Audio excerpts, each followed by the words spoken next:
there! Hey there. Welcome to Motorcycles and Misfits! Woot woot! Coming to you from the Recycle Garage in sunny Santa Cruz, California. Hey everyone, this is Liza. And even though it may sound like I'm alone in this room. Do you have like a Jeep name now? Like I'm not. I don't know, like 4x Liza or something? Oh, that's not bad. Yeah. Hey, we're going to get to that. But first. I was thinking more like 4-ply. Hey, John. I don't Yes. know why. Some people wait a That just lifetime for a moment like this. For a moment like this. Running the board tonight, it's Stumpy John. Here's another song. It's the end of the world, and we know it. I feel fine. Oh no, this is going to get exciting. Does The cat has have tape something on her alive? paw. Oh no. Oh no. She got it off. Oh, Oh, save her. There's something stuck to her paw. Save her, Jim. Joining me on the classy girl couch, it's Miss Emma. Hello, darling. It's so smashing to be here. No, and you'll be. There is nothing to eat, so I'm not going to be chomping on candy tonight. I even left my stash out. I'm surprised you didn't steal any. No, I know. I tried to give her some cake earlier, and she rebuffed No, me. I refuse the cake. I am getting rather fat. Christmas is coming, and Emma's getting fat. But you get fat in all the right more places. Emma Well, to that's very love. sweet of you. And picking goo off the cat's toes, it's Naked Jim. All creatures, great and small. What is on her feet? I think she shredded something in your closet, and the inside of it stuck to her claws. Is it some of the soundproofing foam? I don't know. She'll probably pooping it for the next week or so. Bagel will be joining us in a bit. Good kitty though. But I wanted to talk a bit about my Jeep, if you don't mind. Let's get the Do we have a car choice? talk session out of the way. Frickin' frack. So, I know this is a motorcycle podcast, but here's the thing. I am drawing many parallels from motorcycling and the Jeep. I find that I'm going on some of the same roads that I do on my bikes that I enjoy. Going up Highway 9, up through the twisties, through the redwoods, and just having that same senses where you can smell and hear and feel everything. And Underscore feel everything. That finely tuned but suspension. that's the thing. You get all those senses on a bike, and you Yeah. get them with the Jeep too. And then yesterday I went up to our somewhat sort of secret mountain off-roading playground you're not supposed to be there. that everybody knows about. I know. I'm just acknowledging we're not supposed to be there. And then actually the sign says no one after October 15th. 15th is the cutoff. Yeah. But it's a dirt road up through the woods that then has we call it the playground, a bunch of abandoned cars and trails through the woods, and I put it in 4x mode and tooled around, got splashed up some mud. That's usually where we take anything that's off-roady. Its first trip is up there because it's the closest thing. Yeah. But I'm getting the same kind of sensation because also I want to say no top, no windows. For people who are driving Jeeps with like hard tops and windows, I don't wave at them. That doesn't count. That's just It's like car. a station Way wagon. too cool for them. huh? That's just a car. After owning a Jeep for 3 months, you are now the coolest Jeep owner on the planet. But also just working on it and wrenching on it. I'm having just You as have much been doing fun that. You're restoring doing it. little repairs. And much like a Honda, Jeep parts are plentiful and affordable. I can get used ones. I can get new parts. I can get Amazon, AliExpress parts, everything. Actually, I was even asking. I asked a couple of you, but Emma has more feedback here. What do you trust more? 30-year-old factory seat belts or $30 Amazon seat belts? Well, I mean, initially, see, that's quite a loaded question because if it was stock, of course, the original one, even Good though it's answer. 30-year-old, but hers was like Not stock. I saw it. No. Yeah, it John, was you didn't see this. No, I didn't. monkeyed with. I noticed. I thought it was quite creative, though. I noticed on the seatbelt that the latch or the male part that you put into the receptacle had a different color piece on it, and I realized that where the belt goes through that buckle piece, the original steel piece that it went through that held it on was gone, and somebody had hammered on soft copper piping. It was a pipe, right? Like piece of pipe. Yeah, it was like 3/8 soft copper pipe. They had hammered it flat and wrapped it around it to hold the web belting on, which means at the slightest of an actual accident with any forward force, I would have just continued through and pulled that soft copper straight out of the buckle. So I got $30 Amazon ones, which I trust more now. Well, hopefully you don't have to find out. But it is scary when you see that kind of a mod on something. Well, I mean, that Jeep, what has not been messed with on that Jeep by this point? I saw you, what were you? You were drilling holes in it. You were cutting shit off it, I think. You know, it's so fun to have a and you're vehicle like, somebody that put a piece you can of put copper sheet metal tubing on screws through and it's all right. Yeah. You know? Yeah.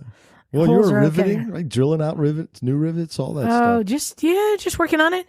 But it gives me, the same sensation. I did the same route. Started with Corley to Sausage, went up to, you haven't been to Buzzard's Lagoon, Emma. It's pretty amazing up there. Okay. Just because you're in this forest. Well, I need a dirty bike. You do. Do you get any of the exhilaration of it being risky, a hazardous experience? Yeah, the same thing I noticed getting a little close to the edge of the road, and even at Buzzards where there's some deep ruts and trying to like straddle the ruts And go up the hill. negotiate between a tree and a wrecked car, and I get that same feeling. And then we went up and did Summit Road, another dirt road, and then ended with Giz Ditch Pie. The same kind of stuff I would have done. And I'm seeing a lot of people who have motorcycles and Jeeps too. In fact, I got the frame for the top that I got free on Facebook Marketplace. Somebody posted free frame. Their top was done and they put a hard top on, but the frame was still usable. Right. So I just said, if you want it. It was up in like Danville area. So I'm like, yeah, I'll take it. Sure. I drove up there and he had a huge motorcycle collection. In fact, he does like Arma motorcycle, motocross racing. He had a bunch of like Huskies and just old. He had the tent outside of the garage to house more stuff. You know, he had all the stuff, but he also had like a Beta and a KTM and, but same thing. And he had the same model Jeep that I have. He had a Beta? Was it the minimum beta or the master beta? Or the servant. But I have been enjoying it. And I'm a huge advocate of this, Liza, because people tend to forget. I mean, for the uninitiated, Liza has had some fairly serious work done on your knees, haven't you? Yes. You've had both your knees rebuilt, and you're not riding motorbikes at all, are you? Because you're not allowed to. Well, no one's forbidding me. Yeah, but I mean, I think it'd be an extraordinarily bad idea for the next... I'm giving myself to the end of the year to completely heal I think that's smart. Yeah. before I take any little risk. Once you can do a squat. One So squat, you're good to go. the Jeep, The day will come. as insufferable as you have become since you own that thing, Yeah. it's perfect because it gets you out of the house and it gets you doing I get outdoorsy to things. tinker and fix. Yeah, and you're having a rides. thoroughly agreeable time, And aren't you've you? made good headway on the Jeep. No, Yeah, I it's a think solid it's runner. a different Jeep now than it was Jeep? before. Remember the Popeye Jeep? Have we had that conversation? Yeah, we did about thought so. Popeye's friend Oh, Jeep. yeah. Yeah. Jeep. I even folded the windshield forward. Oh, did you? I did because I replaced the windshield seal underneath. But I wanted to see how it works. It works. Yeah. Goes right down. You need some KC lights now. I have a KC Oh, you lights have on KC it. lights? I do. Kitchen. Okay, so then a winch. That's next level. No, because to me that's a little too posery. Because I'm not really doing off-roading. No. It's a little too taking your GS to Starbucks for me, you know? All right, cool. All right, keep it real. But here's the other thing. For the model that I have, 1990 YJ, it is 34 years old. Wow. And much like bikes, cars follow the same kind of path. I think once they hit about 30 years old, they're really hitting their depreciation, their bottom, their low. Now what you have is you have the survivors that start to rise above. The ones that have really good paint or low mileage, they start to rise up in value, right? And they only start to come up as long as you put that. I think you can put that investment in it, and you'll get it back to a certain degree. You know, in 40 years and 50 years, it'll be worth more with the amount of work you put into it. But I think it's a good investment, just like bikes. And so, in fact, I came up with a little game for you guys. All right. This one is called Which Would You Rather? So my Jeep was $5,500. Yes. And I'm having a blast on it. So Spend $5,500 on a Jeep or drugs and hookers. Printed up. I'm with you. Well, if the choice was blowing hookers, I know what you choose. So instead, what I did was I looked up on Craigslist a bunch of different motorcycles that are in the $5,000 to $6,000 range. Okay. So I'm going to compare. Which would you rather? If you had like $6,000 to spend, yes, which would you rather have? A Jeep like mine, or one of these? And we're assuming both. Wait, no, both you're asking the wrong people, Liza. Because I mean, it's going to be a motorcycle every time for us. Maybe, is it? Maybe. Is it? We'll see. We'll see. That was. I'll refrain from. Now we're assuming commenting. both are working order, right? So there's no. Yeah. Yeah. Okay. Well, yeah. So, what I have up first is a 2006 SV1000S. This is with 30,000 miles, and they're asking $5,800. So, would you rather have a Jeep or an SV1000S? Oh, the SV. I mean, I'm going to be honest with you. That is very overpriced. SV1000? Yeah. Yeah. 2006 SV1000S. Yeah. 2006, that's still depreciating. Jim, what would you rather have? I really just don't like Jeeps. Right. Okay. I mean, kind of asking. Be honest. So, I get the appeal of. So when I first was able to make my way into the desert, finally after was in a truck, and it was going through. This was before I rode motorcycles, and that was really cool. But once the intoxication of motorcycles is hard to put down. So, I think if I could get into the 4-wheel stuff, out in the woods, maybe. But I just, much like Emma, I think much prefer motorcycles. That's fine. And just so you know, there's like a dozen here. So well, we don't have to go through them all. No, but well, no, I just need to because I'm going to see. Well, there's going to be if some I found silly something bikes, that. right? Well, let's see which way you go. So SV1000S, Jeep or SV? SV. John? SV. All right. Next one up on the list is 2022 KLR 650. Oh, Jeep. I said, I just gave you the worst look. I was wrong, Jeep. No, I'm kidding. For $5,500. Emma? Jeep or KLR? God, that's the choice, isn't it? Yeah. I think I'd take the Jeep. Oh, okay. I'm John? taking the KLR, fuckers. I'll take the KLR too. I'm with the KLR. The KLR is basically a more comfortable Jeep. Yeah. Well, yeah. All right. How about for $5,500, with 98,000 miles on it, a 2002 Honda Goldwing in purple. Ooh. What? Hang on. Repeat that. For $5,500, 98,000 miles, a 2002 purple Honda Goldwing. Oh, no, I still think even with 98,000 miles, you could have more fun on that than in the Jeep. All right, you're going Goldwing? Jim? Yeah. Goldwing or Jeep? Goldwing. John? I'm going Jeep on that one. Oh, Oh, okay. If we could redo the Jeep suspension significantly, You can do that. They have parts. Well, we're talking about, the CY here. I'd put new shocks on. You haven't ridden in it since then. Now it bounces harder. I know. I ride a brand new Jeep, so I was one the other day, and I'm like, oh. All right. How about this? 25,000 miles, a 2008 Yamaha R6 for $5,000. Would you rather spend that $5,000 on a Jeep or an R6? I don't really fit on an R6, so that's. Oh, R6 are great bikes. Mm-hmm. Jim, you're going with I'll a go with R6, yeah. John? Yeah, I'll go with R6. Really? Yep. Over a Jeep? Yep. Okay. I think the Jeep podcast comes on Wednesday nights. Nah, we'll see. I'm trying to see just where you draw the line. I'm trying to see where the lines are drawn. All right, how about 25,000 miles on a 2019 Royal Enfield Interceptor 650?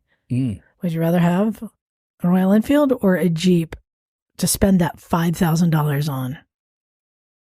Where are you going to spend that money? Hookers and blow with Emma.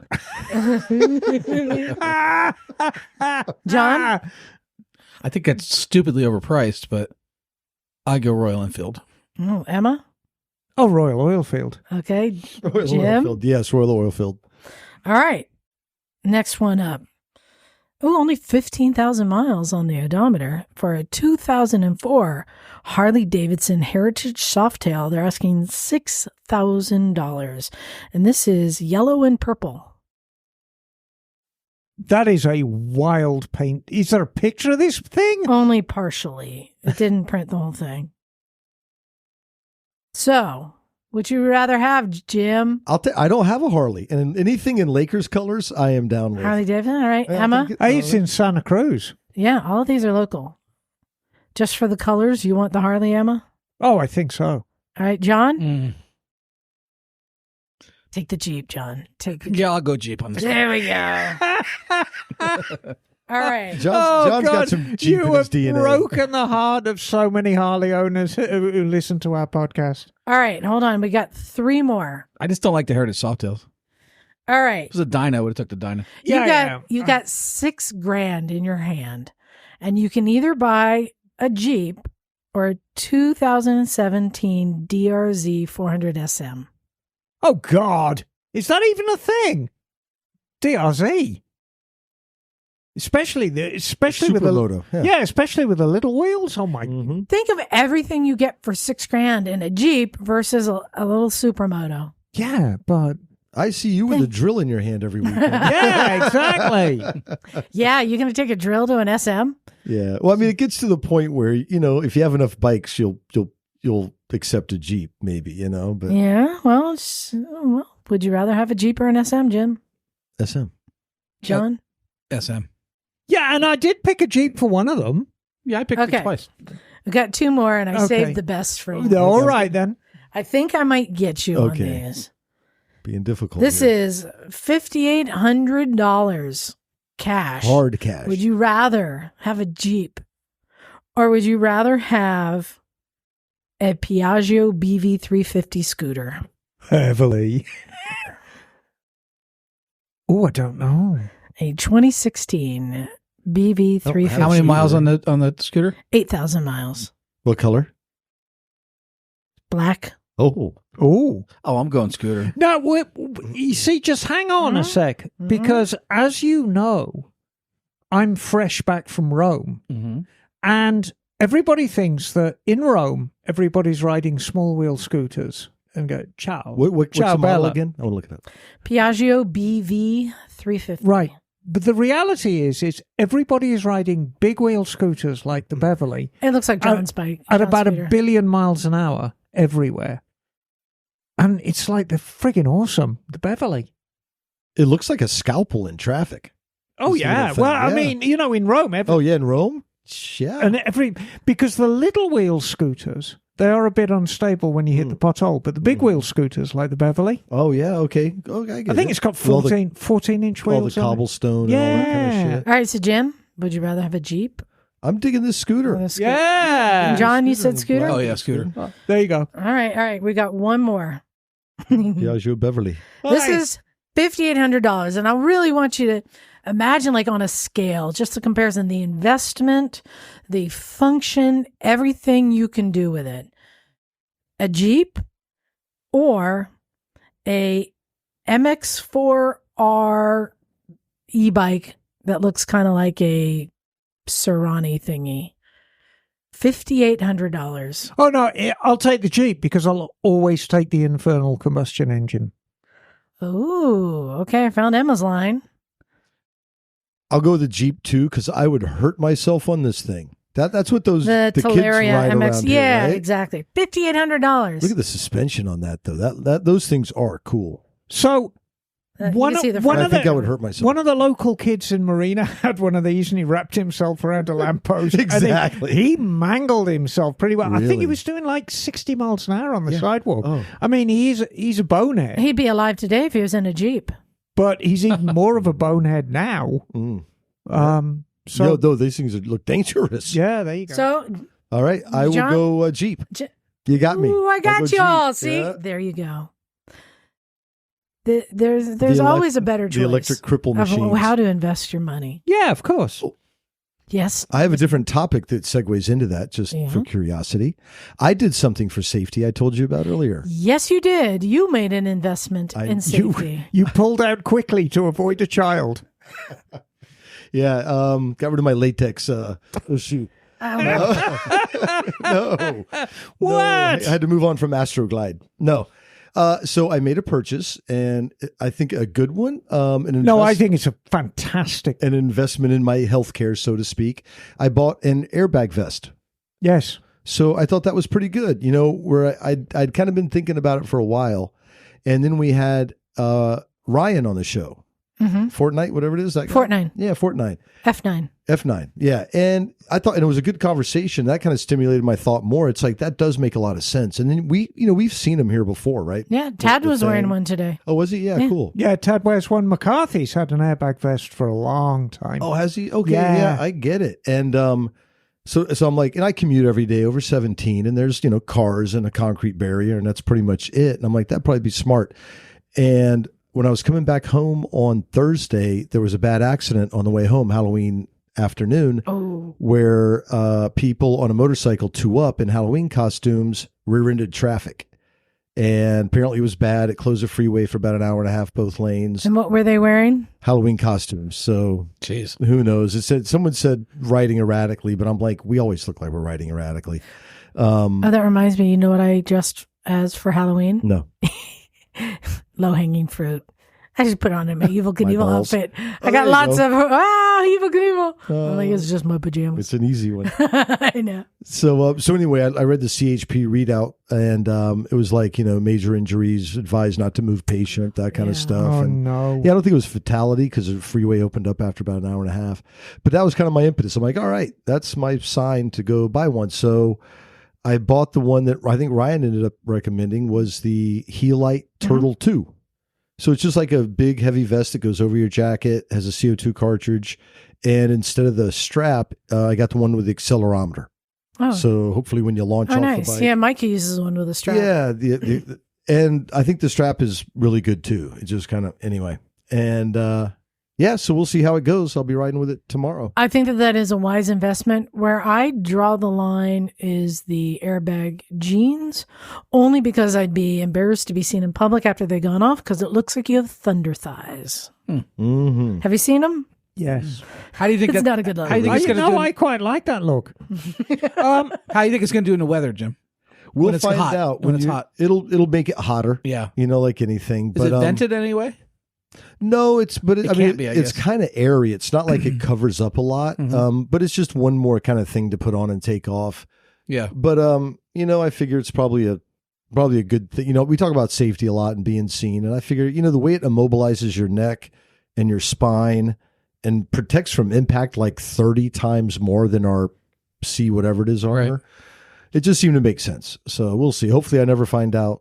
But more to come. Yeah. Well, as I'm becoming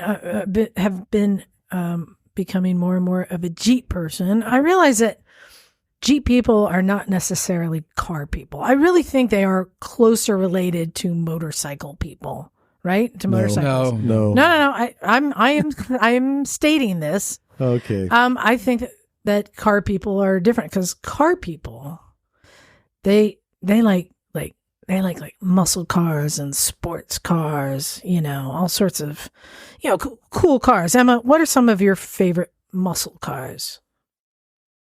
Oh, I don't really like muscle cars. Really? No, I've always been a big sedan girl. I mean, a fastback Mustang. No. I mean, I like my Jag. John, I know I've got the Thunderbird. What's a great muscle car? I've always been Chevy. So Chevelle. Camaros, yeah, No, Chevelle. Yeah, Chevelle. Chevelle and Chevelle. GTO for Pontiac. Ooh. Big blocks. Yep. Yeah. Jim, how about you? Yeah, I'm with John, the Chevelle. Yeah. I like throwing in the Chevy Nova just because it seems like a good undercover cop car. Here's the thing about the Chevy Nova to me. I had a little old lady across the street who drove a Chevy Nova. I didn't think of it as a muscle car. I thought it was an old lady car my whole life. Hello. They all are until you turn them into a muscle car. That's true. But you see a lot of the car shows that I Yes. watch where people are going barn find and finding GTOs and Fairlanes and all these really cool cars. And I thought, well, what's interesting is not just car guys, but car people are really into classic muscle cars. That's pretty high up on the list if you're a car person. Right, exactly. I mean, that's kind of the apex. And if you look at any of the Mecum auctions and stuff like, it's always the muscle cars that fetch the big money. Exactly. But I think VWs are closer to motorcyclists than Jeeps.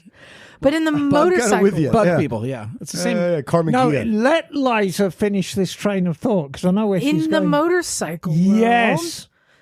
Oh, this is a motorcycle podcast. in right? the motorcycle world, motorcyclists don't look at muscle bikes as kind of the top tier. Like car people look at muscle cars.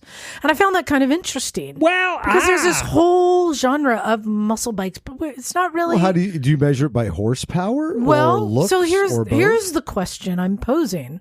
Well, so let's start the conversation with, what is a muscle bike? Emma, what is your definition? You see, it's a very, very hard thing to pinpoint down because you gave me an example. You said, is the Honda Valkyrie a muscle bike? And I said, no, it's a cruiser. And it kind of fits the muscle bike thing, but it's definitely a cruiser. It's almost like, What is a muscle car? well, a muscle car is often a car that started off with humble roots that's got the biggest engine stuffed underneath Yeah, it. it's about the biggest engine. It's the biggest engine. Not necessarily true with muscle bikes. So, to me, the purest definition of a muscle bike, it's got to have an upright or a neutral riding position. Okay, that's step one. See, there's aesthetics to it, right? Yeah. There's a lot of aesthetics to it. It's got to be quite traditionally styled.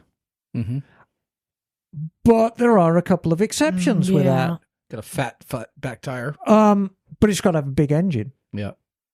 And other than that, and I was kind of thinking about it. So what makes a Valkyrie owner different from a VMAX owner? And oftentimes I think if we actually categorize a muscle bike, it's almost the person who it's aimed at. So yeah, that's interesting. So for contrast, how much horsepower do those bikes make? Well, a Gen 2 VMAX is like up to 190. It makes plenty. Valkyrie's only 100. So Valkyrie's only 100, but it's also 25 years old. Right. So It's you got can torque too. compare that to a modern GP bike Yes. that's making like 260 horsepower. But we don't consider those muscle bikes. Yeah. But Those are race those bikes. are pure race bikes. Right. And you So that's where can't- the aesthetics and the seating So, position comes into play. I think I can clear this up. I found an article on the internet Okay. that says, what exactly are muscle motorcycles? The term is a bit vague and hard to describe, but essentially, it is any motorcycle that features a large engine and a single focus, acceleration. Okay, so like That's it. the Triumph Rocket, And yes. right? And so I think where Straight line. sport bikes get pulled out is because their single focus isn't acceleration. It's also handling, braking, It's almost braking, suspension. right? It's everything is pretty equal, wouldn't you say, on a sport bike? Right. It's all equally important. but on a muscle car and a muscle bike. So then Acceleration. Harleys as a genre are muscle bikes. Not I would say that. necessarily. I'd say like the V-Rod is. Okay, because you can't have that cruiser seating position and have a muscle bike. It has to be more I don't neutral. know. VMAX has more. Well, I cruiser. mean, let's go back to the Harley we were talking about not 15 minutes ago. I mean, there's no way you could ever describe a Softail, a Heritage Softail as a muscle bike. It's a cruiser. Right. And, a lot of Harleys just fall under the cruiser. And even a lot of the Dynos, my Super Glide, I see as a standard. It's not a cruiser. It's a standard. It's a standard bike. It's certainly not a muscle bike. I don't think it's got enough power to be a muscle bike. I think that the bike that is the epitome of a muscle bike Yes. is going to be the VMAX. Yeah, of course Yes, it is. It's the 100%. granddaddy of them all. And it's been around since the 80s. Yeah, 85, I want Yeah. to say. It'll pull That your arms off. Is a muscle I bike. still kind of Yeah. want one of them. Yeah, and I mean, and I don't want anyone to throw the Magna under the bus, the V65 Magna, because that was around, I think it might have actually predated the VMAX by... Maybe by a year or two. Yeah, but I mean, it was right around the same time, but as quick. And again, the V65 Magna is not a cruiser; it is a muscle bike. And then you've got the Kawasaki Eliminators as well. Yeah, so let's rattle off the Mean Streak, Yes, the V-Rod, the Warrior. the Warrior. Yes, the Diablo. Rocket, Triumph Rocket. Yes, The Ducati Diavol. yes. The Diablo made me do it. The Suzuki M109. Yeah, the M109. Interestingly enough, when the V-Rod came out, that was the target, was the M109. Anything that you can do, I can do better. So, that was the one that they were after, the M109, which was considered the top tier in muscle bikes at that time. Is the big BMW a muscle bike or a The standard? Rocket? No, the R18? 1400. No, the 1400. Oh, the Vulcan S. Yeah. No. Huh? No. No? Don't think it's got the power. It's got to have. I mean, the Vulcan S is only a 650. Okay. So the Kawasaki, like the Z900 bikes, those would not be. Not enough power. No. Yeah, but the Eliminators. Yeah. That's borderline, Yeah, I know. I mean, it's. And I go back to what I say. It's the person they are marketing to. Well, The kind of man who wears an undershirt with a football team on the front and is called Brad. What about the Thunderbird Triumph? No. Well, I was Is that a standard? Yeah. I Thunderbirds. was thinking about the Ducati Multistrada, just for conversation's sake. No. But then it gets back to Emma. You're not going to. So- I guess seeing a Multistrada rider is not a muscle bike rider. I think I can help this along in the definition. Let's boil it down to one brand, Harley Davidson. Okay. Okay. They have cruisers, right? Many different types of cruisers. And then they came out with a V-Rod. What year was that? 2002 model year, so it was at the end of 2001. Now, Emma, what sets the V-Rod apart from all the rest of the Harley Davidson line? Well, I mean, it's Water cool. well, I was going to say, you name it. It's the only overhead cam Harley. It is the only water-cooled Harley. It's a completely standalone model. It shares nothing with any other Harley. The design too, even though it's still cruisery, your feet are Well, it's feet forward. they come but either forward or mid. I They mean. did in the beginning, and It's they got- changed it to only feet forward. It reminds me of like, hey, look at me kind of styling. Kind of like muscle cars are like, hey, look at my cool muscle car. This Yeah. bike looks like a hey, look at me kind of bike. Right, exactly. And so we get back to who is this bike marketed to? Undershirt? Brad. And only makes 125 horsepower. That's the funny part. Does the Yeah, but it makes a lot of torque. does the V-Ride riders do all the leather and stuff? I don't think they do. I I think they have a different vibe. think it's mostly rubber and PVC. God. Well, Emma, Can you go into detail a little bit more about that? Well, because it's fascinating. Well, no, hang on. Because I get usually, the way my week goes is I'm down at the shop and I'll be tinkering away at some bike at the shop, and the phone will go, and it'll be Wednesday or Thursday, and I'll see it's Liza. And probably the first time I'll ignore the phone call. I can tell by the way it's Liza. It's Liza. And then I think, no, I'd better answer this. And Liza will say, how do you fancy doing a history hole on whatever? And sometimes just absolutely appalling ideas, and I just condemn them to the wastebasket immediately. But Liza said, do you want to do a history hole on the V-Rod? And I'm like, oh, well, actually, I wouldn't mind, because it's quite an interesting story. However, we can't talk about the V-Rod without talking about a little about the V1000.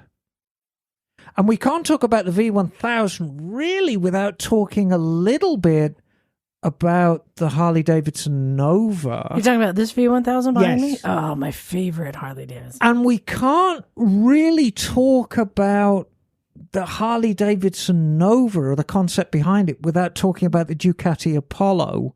All right. And we can't really talk about the Ducati Apollo and the thought behind the Ducati Apollo without talking about the original muscle bike from 1948. So that would probably be, I think that's as good a place as any to start.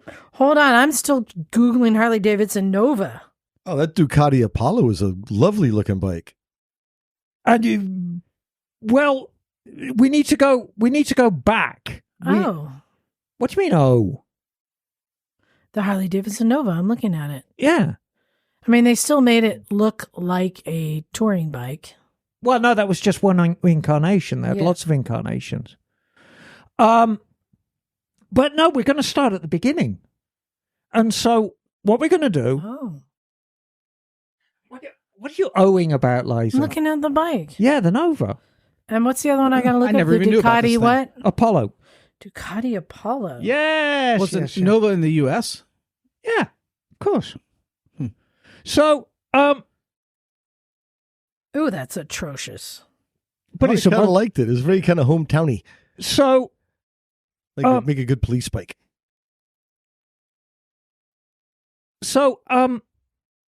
let's go back. No, It looks like an old Triumph with a tumor on the front of the engine.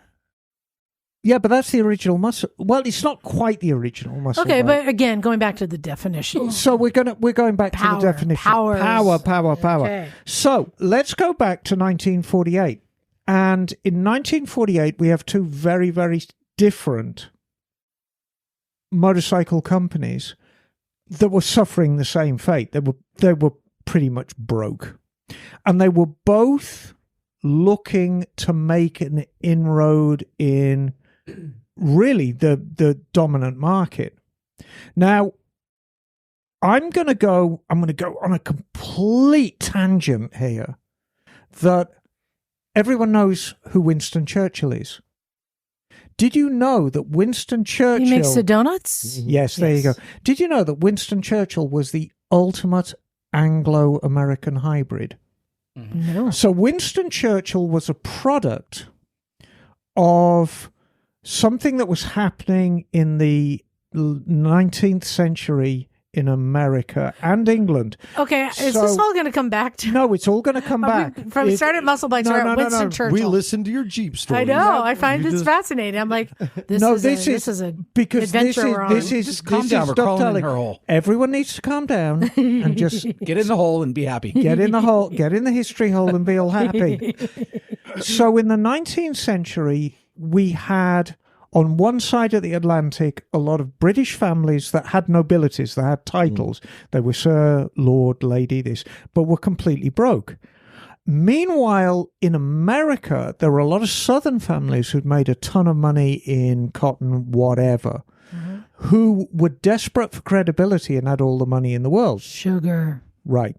So somebody came up with this bright idea of exporting very pleasant and completely broke young men with a title from England to America to marry off these Southern belles. And so it was great for both parties because the English family would get this huge injection of money from the American family, and the American family would have a lord. So now they could start using the title. Now, Winston Churchill was a product of one of those marriages. His mom was very much a Southern belle, whereas his dad was an English lord. Which brings us to the original muscle bike. Okay. So in 1948, we have two companies. They're very, very different companies, but they're both suffering a very uncertain future. We'll start with the American one. We'll start with Indian. Indian, very, very venerable American brand. Everybody knows Indian. They've been around since, I think they might have actually predated Harley. I didn't go back that far, but nevertheless, they've been around from the beginning. The problem is with Indian, in the Second World War, they were landed some disastrous contracts. Harley-Davidson did very, very well in the Second World War. They came up with the WA-45, which was the chosen bike of the US Army. They made thousands upon thousands of these things, made a ton of money. Indian were expected to do more development work, and they were doing V-twin, shaft drive, liquid cooled, all this stuff, far more sophisticated bikes, and losing bucket loads of money. They always relied very, very heavily on police contracts as well, which they'd been losing, which they were hoping to get back after the Second World War. Well, guess what? There's a model behind you Yes. of a Harley Yeah. Military bike. Right. So after the Second World War, Indian were hoping to get back into the police business. Harley-Davidson stepped in and got a lot of police contracts. So Indian were in big trouble. And they were thinking to themselves, well, how can we get these police contracts back and upstage Harley-Davidson? Now, we're going to jump across the pond to England now. And we're going to go to Vincent. Yeah, those guys. Okay. 1948, Vincent was in trouble. And it was facing an uncertain future. There simply wasn't a great deal of money around. And America was seen as a very, very lucrative market. The problem is, Vincent's, as much as we love them, weren't of that much appeal to the average American rider. So in 1948, Phil Vincent, and yes, there was a Vincent, and his name was Philip, he actually came to America. And he wanted to look at ways of really promoting the Vincent brand. And he visited Indian, and his initial proposal was that, how about if we amalgamate my 60 horsepower 4-speed engine in your chassis, you're going to get the benefit because it's going to propel you power-wise in front of Harley-Davidson, and you can regain those police contracts. It's going to help me because my bikes will become more appealing to American riders. The Vincent was still a twin then? Oh, yeah. Okay. Yeah, it's 50-degree V-twin. 60 horsepower. So, up until that point, Winston Churchill had been the ultimate Anglo-American hybrid. Well, in 1949, when it was completed, the Vindian, as it was called, that was never an official name, became the ultimate English-American hybrid. Vindian? The Vindian. And there was a nickname, but basically, Indian shipped a chassis back to England for a feasibility study. Now, the initial goal was Indian were going to make 50 extra, I beg your pardon, Vincent were going to make 50 extra engines a week for Indian, but they needed to make a prototype. So the chassis appears without its engine, and then the guys at Vincent get to work trying to fit one of the engines in. Now, Philip Vincent said, oh, yeah, this is as easy as pie. his chief engineer, who was Phil Irving, who was a really dynamic Australian guy, who was really instrumental in the design of the Black Shadow and all the Vincents that we know and love, also said, yes, this is a very, very easy job. What you've got to bear in mind is they had a very much an interest in saying it was an easy conversion. The truth is it was anything but easy.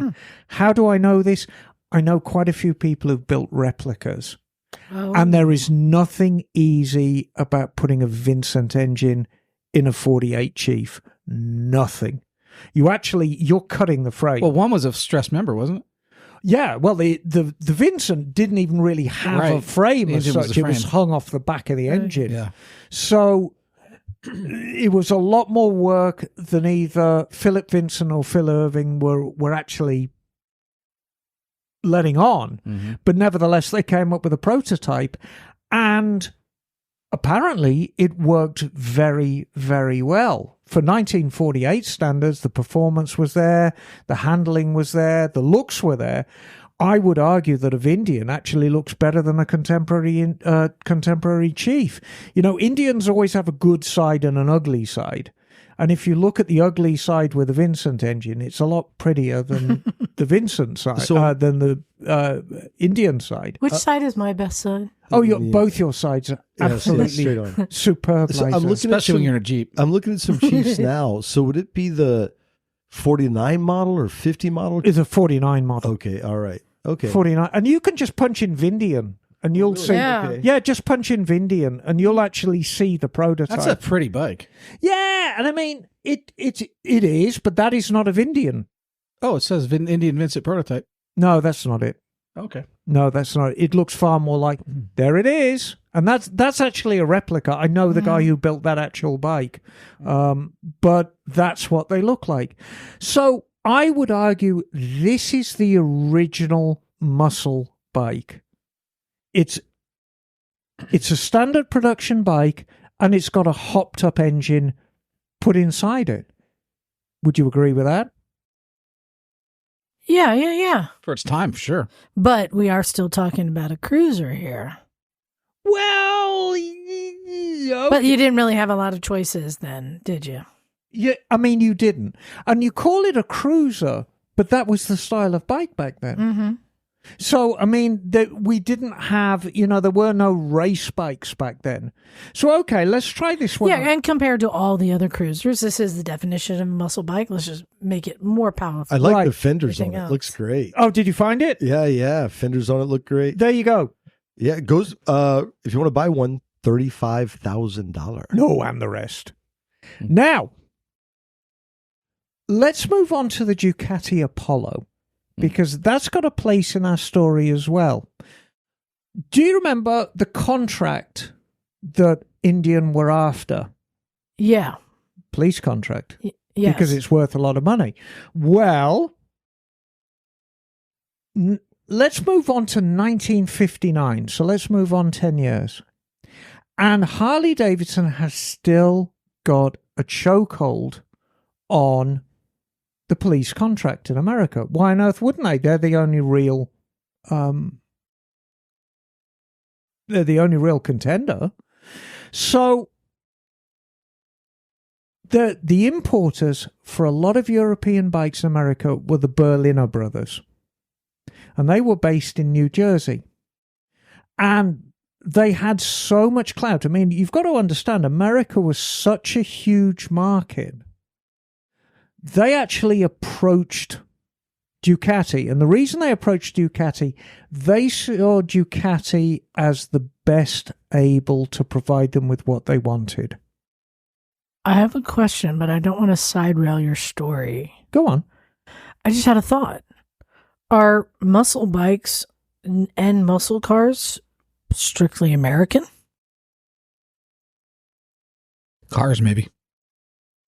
I think perhaps it's certainly an American issue. Seems like it is. Well, America is such a huge market for cars and bikes. It demands this its is own for thing. the American market. This isn't for European, right? Right. And all of these bikes we're talking about today are really all for the domestic market, what we'd call the American market. This is interesting. Yeah. So I never really thought that this genre is completely an American. Do you If feel... you think about American graffiti, right? Yeah. I mean, do you feel that our, ex-football player sitting in his undershirt called Brad, he's American, right? Mm-hmm. There you are. It's like apple pie. There you go. So the Berliner brothers approached Ducati. Now, bear in mind, back then it was Ducati Elettronica, but they were a huge, were powerhouse manufacturing. So now look, I want you guys to make a very, very powerful neutral riding bike for police contracts. So they came up with the Ducati Apollo.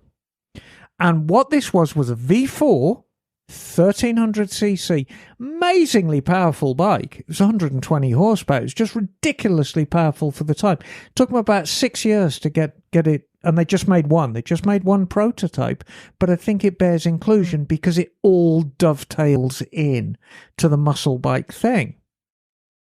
And it was designed. Does it fit our profile for a muscle bike? Yes, of course it does. It's got an upright neutral riding position. It's very much styled of the time. It's what you've got to understand. This is an early 60s bike. So when you look at the styling and you said, yeah, it's ugly. A lot of bikes were ugly in the early 60s. They just couldn't help it. But it's got this overbuilt engine in it. So is it a muscle bike? Mm-hmm. There you go. Ducati Apollo. Interesting. So, let's move on to the early 70s. Now, the early 70s were... let's talk about AMF and who they were and who they weren't. AMF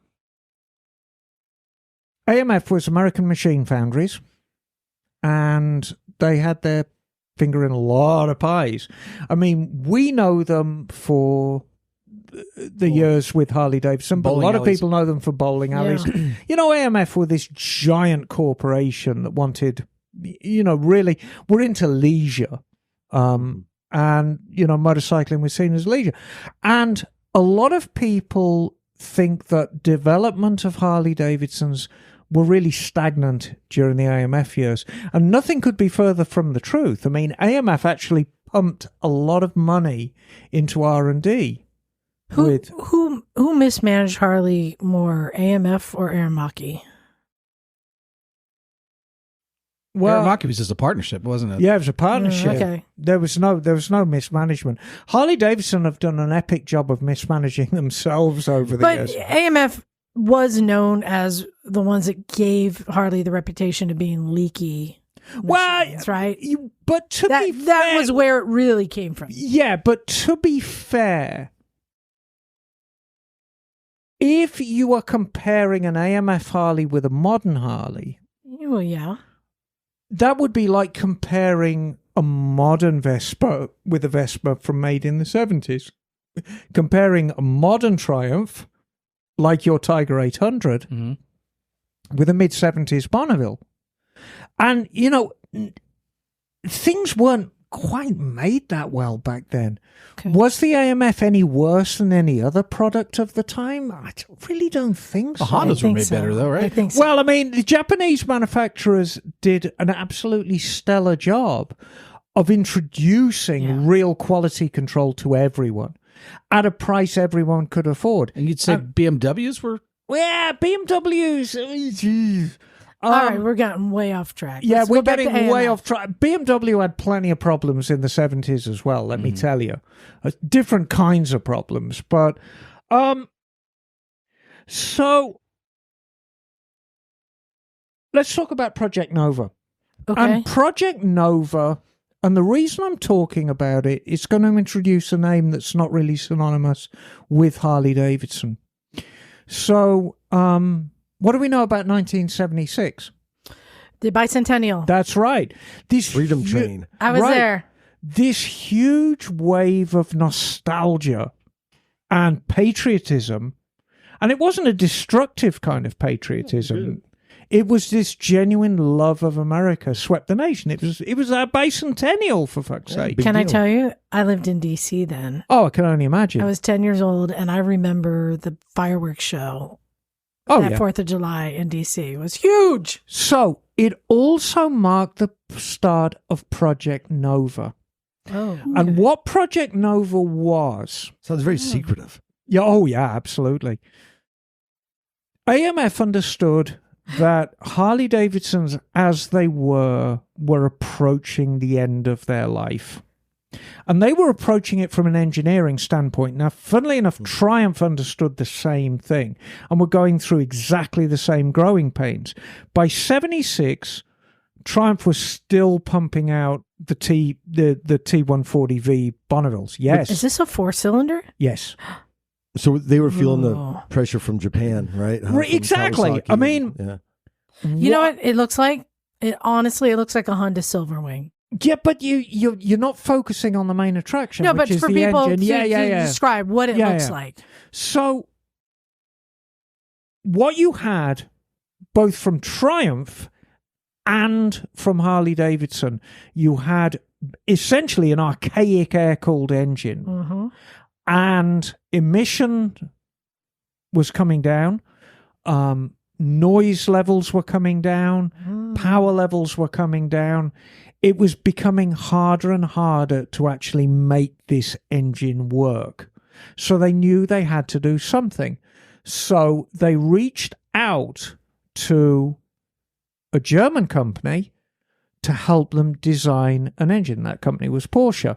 And Porsche have, for a long, long time, run an independent design team who were very, very happy to design whatever you want.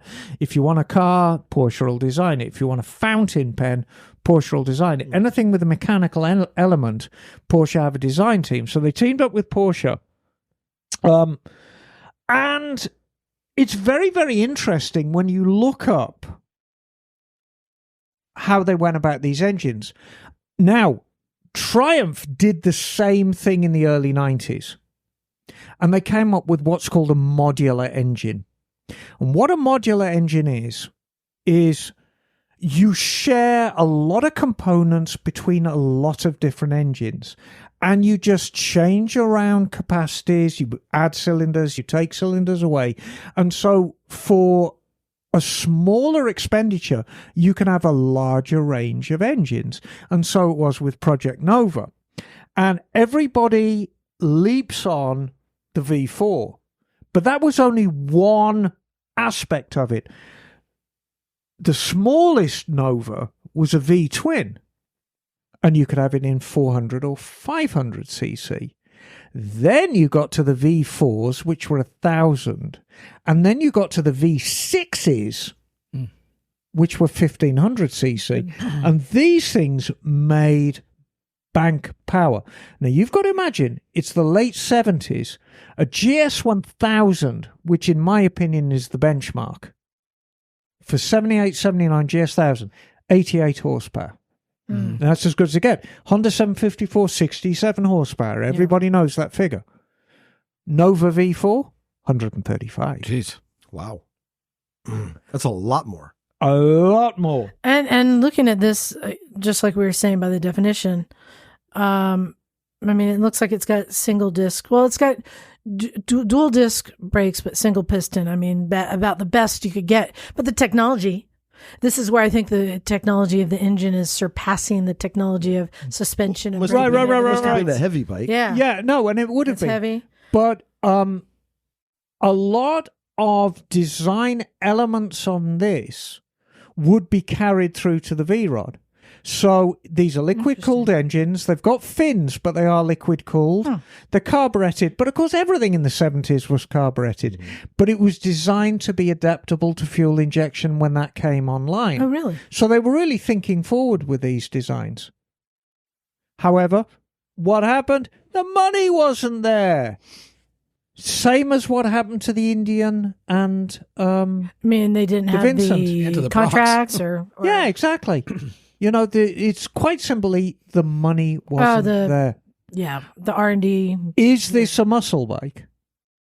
I don't know. I mean, Yes. 120 horsepower versus There you 88 go. in the day. yeah, I guess Of course. so. So there you go. And I'm guessing the handling wasn't that great, so it's probably good in a straight line. There you go. And do you think undershirt wearing Brad would have bought one? I'm sure he would have. There you go. With some. How does that compare to a Goldwing of the time? Goldwing. The They didn't have the horsepower. most powerful Goldwing was the first year model Goldwing, which was 1,000, and that had 85. It's nowhere near. I mean, and that was the most powerful one. Goldwing, certainly with the 4-cylinder incarnations, the horsepower went down as the years went on. A 1,200 Goldwing has got far less horsepower than a 75,000. It's got more torque, but it's actually got less horsepower. Goldwing started off as good, and you could argue that a GL1000 K1, you might argue that's a muscle bike. Yeah. It's got a far more neutral riding position. It's naked. Yeah. It's got a hot rod engine because it got the big valves, lumpy cam that they got away from in later ones. Well, we also haven't talked about, I know you're still in the middle of all this, but at some point there's some influence from drag racing into. Well, it's always been there because Yeah. drag race bikes are this, and drag race culture is very, very interesting. It's very culture. American, isn't it? It's very American. It spawned so many things we take for granted. Those bright metal flake paint jobs, because you're only on the track for like less than 10 seconds. So you want something that's really going to pop. And so you get these wild paint jobs, these really, really wild tints on the windows, lots of chrome, the small front wheel, big rear wheels, this kind of stance. And it's really the muscle car culture and the drag race culture. They're like drag racing is muscle car's crazy cousin. Yeah, so in that vein, and we haven't brought this up, which is surprising, is the Hayabusa, right? It's a sport bike look and you're bent over, but how's the Hayabusa not a muscle bike? Well, Because it's not like you're ripping through the twisties on it, right? It's showy. I've been to New Orleans and those guys are hanging out on those things. No, but there is developed suspension and braking in that too. There's to a certain extent. I mean, People is it don't race them. is it a yeah, we sport still call bike it a then? straight line bike. Is it a sport bike? I see the Hayabusa. I mean, it's almost its own thing, but I see it more as a sport tourer than anything else. Can we just sport say touring, if it's sure. fully fared, it's not a muscle bike? Maybe, yeah, because all these bikes are naked. Yeah. And I think a lot of the earlier bikes are naked because all bikes were naked back then. But it seems like once we get into the VMAX era, because believe me, in 1985, you could buy plenty of bikes that had a fairing on. Yeah. I think, Jim, because there is that crossover, both race bikes and muscle bikes focuses on speed and power. Yeah, it's just funny how you kind of like think of little But I'm giving up- genres I'm and giving stuff like that. us Things that aren't so obvious. The power to set that line. Yeah. I always pick. Well, for Yeah. me, muscle bike, muscle car. It's like the guy in the cut off denim jacket, like out of a '70s. You know, what was that movie about the '70s? It's like that Easy that guy. Rider? No, the Dazed and Confused. Oh, yeah. You know, Great movie. but like that, like So- some guy with a like cut off denim jacket and like gold chains and stuff. So let's go back to the V-Rod because Yeah, the development of the V-Rod was a pretty big deal. So we've come to this point, and I hope, even including Winston Churchill, I hope I've formed a line for you that ends at the V-Rod. And I wanted to point out, I think, did they just discontinue the V-Rod Yes. this past year? Yeah. So this has been around for So it's been- decades. How many Harley Davidson collaboration bikes have lasted decades? I mean, look at like Well, I mean- Buells and stuff like that. Like they don't. Well, it's They not come and really a go. collab. It's its own thing. Yeah, I guess It's so. not really a collab. But so the reason I wanted to bring up Project Nova Yeah. was they reached out to Porsche. Well, Yes. it seemed sensible that they reached back out to Porsche to help develop the engine on the V-Rod. And they used same design, not the same design team. We're talking 20 years later. Yeah. But the initial requirement was put in sort of like the late 90s. Porsche, what do those guys know about engines? Yeah, exactly. Well, interesting enough, Porsche know more about how metals react through operating ranges than anyone else. Not least because Porsche engines were air-cooled for a long, long time. Those 911s with the crazy whale tails that we loved in the mid to late 80s, friggin' air-cooled. Well, weren't there rally cars too? They built the bitchin' rally cars. Yeah, air-cooled flat sixes. Yeah. And I mean, they're liquid-cooled now, but they hung on to air cooling for a long, long time. They know a thing or two about thermal expansion. Okay, yeah, you see those in the Peterson Museum. Oh, absolutely. Porsches, yeah. So the V-Rod, it was design requirement went out late 90s. It was actually introduced late 2001 as 2002 model. It's a very, very interesting bike. A lot of firsts for Harley Davidson for a production bike. And where this differs from the Nova was basically a bunch of sketches and prototypes. This was a real bike. You can ride it. You can go out, you can look on Craigslist, and you can buy a V-Rod. And I've got a couple of V-Rods that come down the shop that I work on, one of which has nitrous oxide, which is a lot of fun. They're interesting bikes to work on and interesting bikes to ride. So what have we got? Well, we've got a V-twin engine, 76 cubic inch, which is little under 1300 cc. I thought there were V4s, huh? It's a V-twin. No, it's a V-twin. 9,000 RPM redline, which is plenty for a Harley Davidson. 4 overhead cams, liquid cooled, fuel injected. So it's got all the things. And it's 125 horsepower. And you've got to say, well, big deal. An R6 makes 125 horsepower. But it's 125 stout horsepower. And it's got a good amount of torque. So it's good in the low end still. So it's good in the low end. It'll get you off the line. Yes, Liza. I was just looking up used V-Rods and V-Maxes.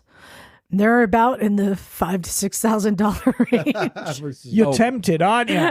Now, so let's play a game with Liza. You should buy one, Liza. Let's play a game with Liza. You've got $6,000 in your pocket. Do you buy a V-Rod, a V-Max, or a Jeep? What do you say, Liza? Ooh. I will go ahead and say that the VMAX has been on my list, and I do like, to me, I could maybe sell the Jeep, and then just like I sold the Triumph and got a Jeep, I might sell the Jeep and get a VMAX. To me, it's the next thing on the list. Yeah, there you go. But I would think I'd go VMAX over V-Rod, yeah. So we have this Harley Davidson that's an un-Harley Davidson, and I've yet to see the reaction that you get when you pull up at a Harley bike night on a V-Rod. I think they're largely almost ignored amongst the Harley crowd. Yeah. I'm not saying they're necessarily shunned. It's like, oh, that's the crazy cousin. Would you be more accepted on a Sportster or on a V-Rod? Or Sportster, you think so? No, Sportsters are regarded as legit bikes. I mean, I know a lot of people who built very, very punchy Sportster customs. But it was initially developed from the VR1000 engine. Now, it doesn't share anything in common with the VR1000 engine, and I want to make that absolutely clear, because the VR1000 is a race bike. Yeah. And it's designed to be a race bike, but elements were drawn from that, and quite deliberately, because Harley Davidson were very, very keen to say, hey, we've got some chops with this bike. I mean, this is not just completely left field. We've built this thing before. Mm-hmm. And, you know, there are a few elements that are troubling with the VR1000, like how long it took to actually get the thing running. I mean, they'd been messing around with that idea from the 80s, mid-80s, But it wasn't until 94 that it actually really turned a wheel. So they've been monkeying around with this thing for a long, long time. But hey, they got it out there. Mm-hmm. And in its day, it was an amazingly quick bike. Just as if you were to get on a V1000, a V-Rod, you'd think this is a quick bike. But, it's quick in a kind of kick you in the ass kind of way. Yeah. If you ride a contemporary superbike like an R1, it's obviously a quick bike, and you get that lovely whoosh. You don't get that on a V-Rod. You just get this real kick up the ass, and you go. It's got a lot of power right there. Very similar to a Diavel. Mm-hmm. See, a Diavel doesn't feel like a Ducati. Ducati, the Ducatis are kind of, okay, there's some power here. And then the cams come in and off you go. You get this lovely sort of whoosh. Whereas if you ride a Diavel, the power is right there. It kicks you off the line. And that's kind of how a V-Rod rides. But they're very long. They've got a very steep head angle. So you have to kind of navigate the thing around. You have to kind of push it around some. The brakes work. It's got Harley-Davidson calipers on it, but they're knockoffs of Brembo's. So they work by Harley-Davidson standards. And yeah, there are some kind of hokey elements. I mean, I was never a fan of the disc wheels. Oh, yeah. The solid disc. Yeah, the solid discs. Yeah, but, I don't like them on the Fat Boy either. I mean, it's a handsome thing. I mean, they've done so many variants over the years, and some have had more power and some have had less power.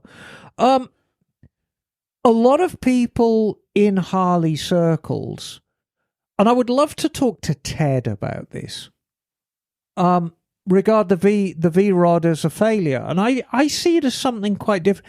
I mean, it's a tangent. Well, I think it goes back to the conversation we're having. Who is the market for a muscle bike? I mean, who is the market? Brad.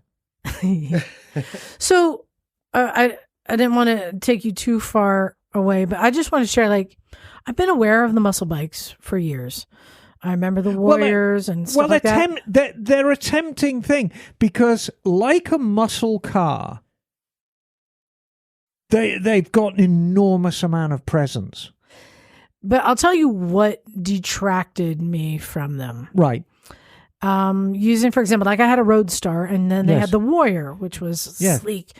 And to me, you're taking a bike. Are you going to sing the Pat Benatar song? That has enough power. I think you should. To do anything you want. Are you the Warrior? But you're taking away its ability to carry a passenger. You're taking away its ability to have luggage, its ability to have a windshield. You're taking away all the comfort and luxury. But it's got the capability. Yeah. To just have it be stripped down and just mean. That's it. But, okay, so let's go down to the Cycle Gear Bike Night. So, Cycle Gear Bike Night. Mm-hmm. All the sport bikes are there. The Harleys are there. There's a Grom crowd in the corner. Everyone's there. You pull in on a Gen 1 VMAX or a Warrior or a V65 Magma. Yeah. You're going to have a crowd around it. Would you say the FTR? No. Really? FTR's flat track style. Yeah, totally flat track. Yeah, it's totally flat track. It's flat track style. But I think it's a muscle bike. Oh, I don't. No. It hasn't got the power. Yeah. You need power to be a muscle bike. How much horsepower has that FT 500 got? 27? Yeah, something like that. Yeah, not that. The FTR, the Indian. But that's a race bike. Oh, the FTR. No, that's a flat tracker. Like It's a race bike. Style, but I think it's a muscle bike. No, because you said race bikes aren't. All right. They I gave you the there's too ability big to of make a the rules. So spectrum. there But you go. nevertheless, suspension, brakes. Nevertheless, if you pull in on an FTR, you're going to get a crowd around it. Yeah. Because these are the bikes that have the image. These are the bikes that stand apart from the crowd, and maybe that's why we love them. I love muscle. I think they're great. If I could find a Gen 1, a very, very early Gen 1, VMAX. Yes. All black. No, in the original dark Silver? maroon. Oh, yeah. So FTR is 120 horse. Yeah, with the original pipes on it, just all original.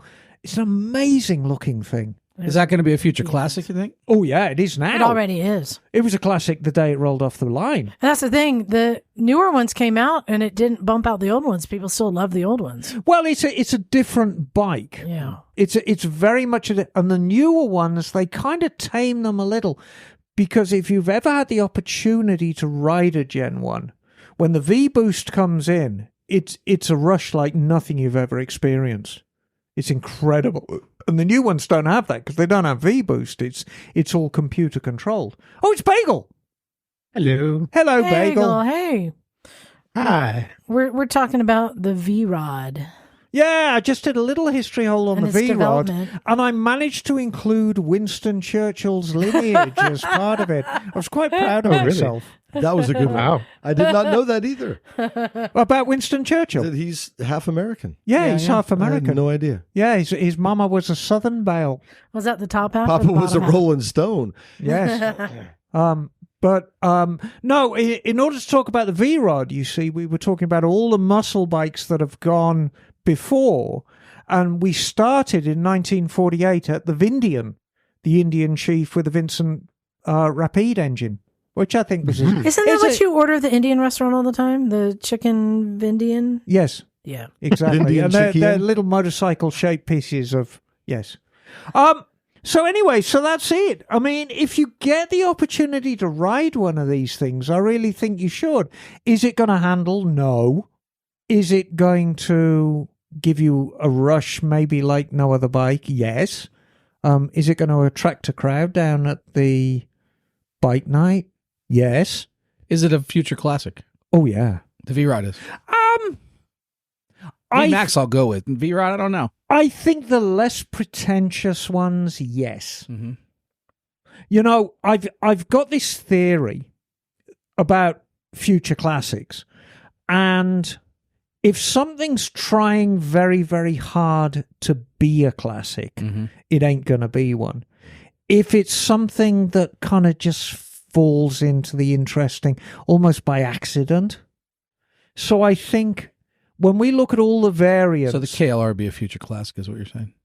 The KLR will never be anything other than the true cockroach of motorcycling. But it will still be there, John. It will still be there. And to be fair on the KLR, it occupies a place in motorcycling. It really does. Yeah. So here's a question. Yes.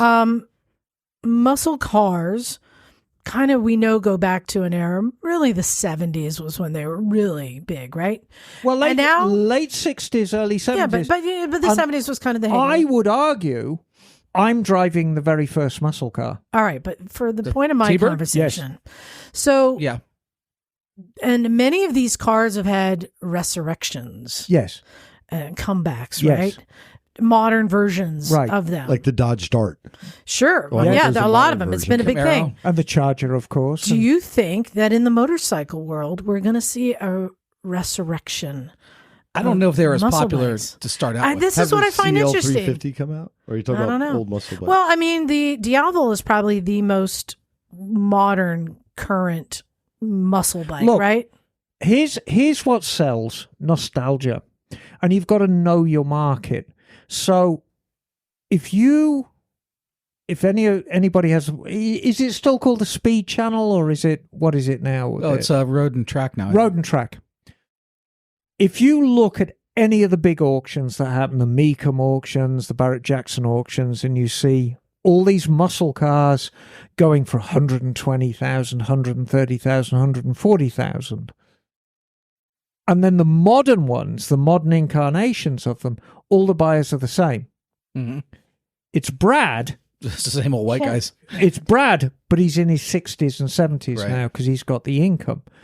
And so it is with the bikes, but the market isn't the same. I think if we went back to 1985 and scrutinized who bought the VMAX, you might find it's Brad. You know, I always envisaged as a young English gal looking through motorcycle magazines and seeing the VMAX for the first time. I imagined this really husky, you know, the captain of the football team I'm with a imagining letter, like Andrew Dice Clay. right, with a letter on his jacket, buying a VMAX. It's kind of like Is it? Who? Yeah, no, I think that's who bought them. I mean, I find it interesting that we've never even had a VMAX at the garage. Like, they're Right. so There's rare. never been one that came through, huh? But you know, do you think that's complete? You had a V-Rod? No. They're rare. They're thin on the ground. They were never that common. I've known somebody who owned a V-Rod years ago, but yeah. I'm trying to figure out who is that market. Muscle bikes are not a common genre, but I imagine, like say, the captain of the school football team or the college football team, he is the perfect buyer for the VMAX. You know, He's got a gym in his garage. yeah, he's that guy. He's Brad. Yes. You know, it's Brad. He's a real nice. He's not a thug. He's a real nice guy. He's all American. He's a big guy. He works out, and that's his bike. Just as the Camaro, the Chevelle, the big block Mustang, the Challenger. This is his car. So, Bagel, is there a Yes. muscle scooter? Bergman. I mean that I was going to say there isn't quite anything that fits, because you have to have the cruiser element to it and the sport element to it, right? And there are some scooters that are sort of cruiser like, and there are some scooters that are fairly sporty, but they don't really mix. I mean, the Berkman is kind of close. Like I was thinking maxi scooters, kind of, they have their larger displacement than other They're scooters. more of a They have- yacht. They are, but they're very More of a- cruisery. more like a in the Cadillac. riding position. Right. Not a muscle car. Well, Right. I don't know. I mean, to me, the Italjet Dragster is the closest thing. It's a Yeah, little but that's sportier, that's though. more of a sport bike. Okay. though. But all Of a right. version So of a- just a so you scooter know, version of a sport bike. we kind of said that the definition of a muscle bike, just like a muscle car, is the emphasis is on acceleration, period. That's it. Are there any scooters that sounds like? Well, the Dragster probably is the closest fit to that, I would think. Emma, do you accept that? The Italian Yeah, Dragster? I think so. So you don't think Yeah. the big Piaggios, the 400, 350s? But that is, but Well, they're big engines, but they're not tuned and geared for performance. Like they're not out there, Yep. trying to break world records and stuff. They're trying to make something that's comfortable and powerful to move you in a bunch of gear and passenger and all that. Right. Yep. or the Morpheus, were you saying?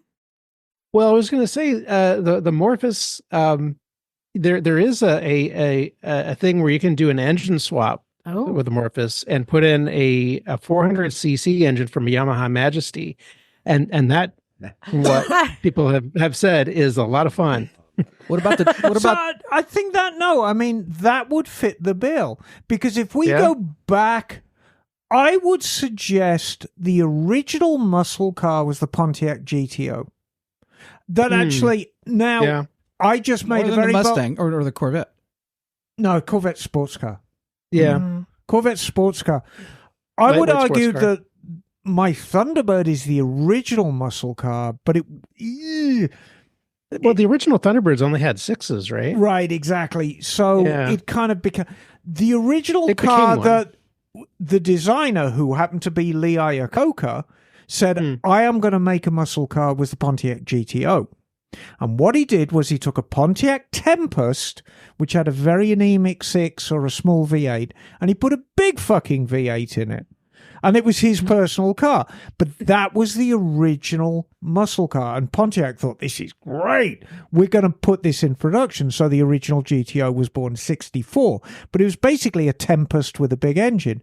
So if we think about your Morpheus, which is the Tempest, and then the Majesty with the big engine, Yeah.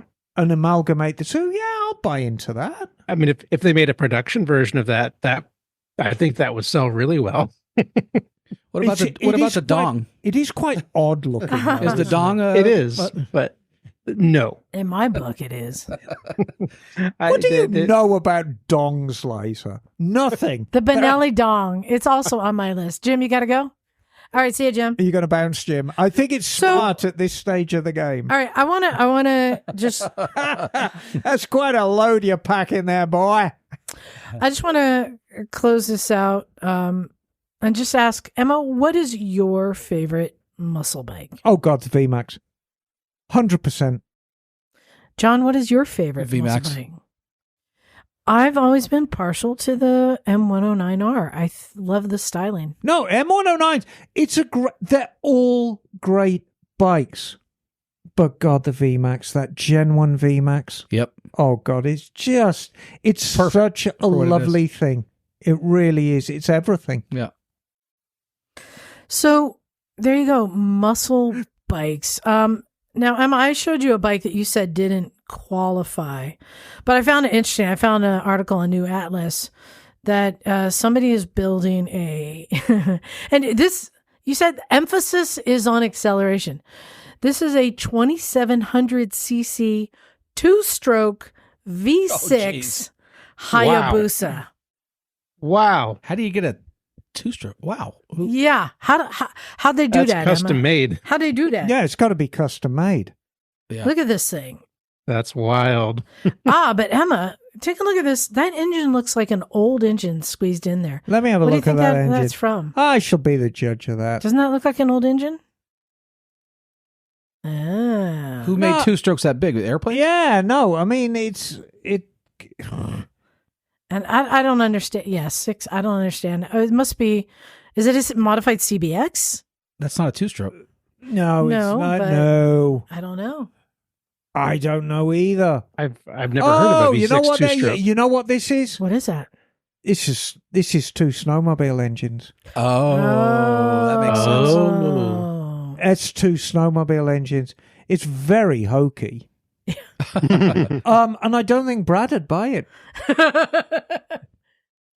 Well, maybe if you put it in an Indian frame. Maybe. But yeah, I just I wanted to thank you for doing the research. I wanted to talk about muscle bikes because it's something we don't really talk about. Where I find it fascinating. Like I said, car people talk about muscle cars. Right.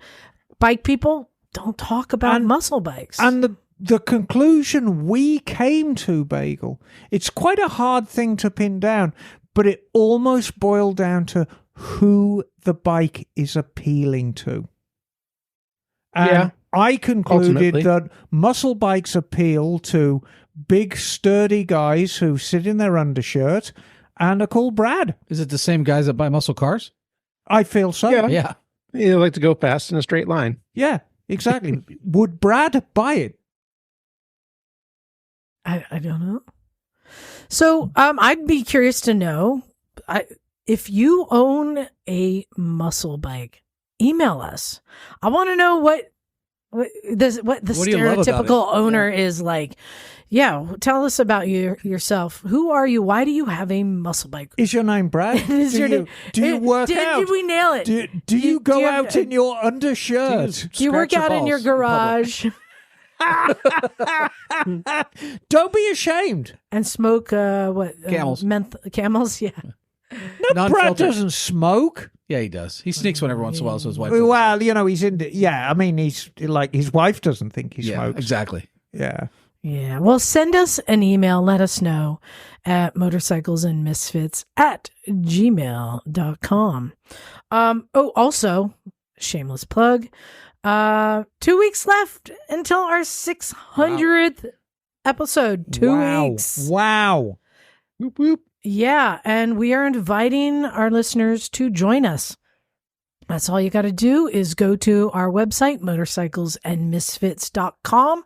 And right there on the front page, you'll see a link to register to join us. Well, and also get the desert hair on your calendar if you want to go ride in the desert, since we're doing calendar items right now. So that's it's going to be in January 17th through the next week, 22nd, 23rd, down in Mojave. So come and hang And out. don't forget to join us in Las Vegas for the one show Las Vegas. I wish I could take you all to AM Expo, but I can't because it's trade only. Tra-la-la. Yeah. Time for some quick emails. Bagel, you should have one I sent you there if you want to get that ready. This one, Emma, I already responded to them on, so I want to see how my response compares to what you would say. And you too, John, and you too, Bagel. So this is actually from a local Gino. He's been to the garage a couple times. Gino. Are you gonna sing the Dexys Midnight Runner song? Gino? Oh yeah. No. I'm not singing any songs. I know Come On tonight. Eileen. No. Come on, Gino? Yeah. Okay, we're moving on, Emma. Okay. So if you don't recall, Gino is a UCSC student here in town. He's been here before. He just couldn't get to the garage. So he has a 2015 R1200 GSA. Okay. And he's experiencing front end shake through the handlebars. Yes. He originally thought it could have been the older blocky tires, but after replacing them with more street-oriented tires, the issue has still persisted. He says, I plan on checking for play in the head bearing next, but also noticed that the front rotors have some hot spots on them. Not sure rotors could cause the shake I'm experiencing or what I should look for next. It's a pretty aggressive shake. If I let go of the bars at 55, they shake back and forth about an inch. Okay. So Is it out of balance, the wheel? Front Yeah. wheel? So what I said is that since you've replaced the tires, it's possible it could be the stem bearings. I said put it up on the center stand, rock it back and forth, and see if you can feel a flat spot. And I said, it's possible it could be the aerodynamics. Maybe he's added something to it that's messing up the aerodynamics. Possible the forks, that maybe it's gotten tweaked and is wanting to try and twist itself back, and possibly a warped rotor on one side. All of those it could be. Now, bear in mind that has got the telelever front end.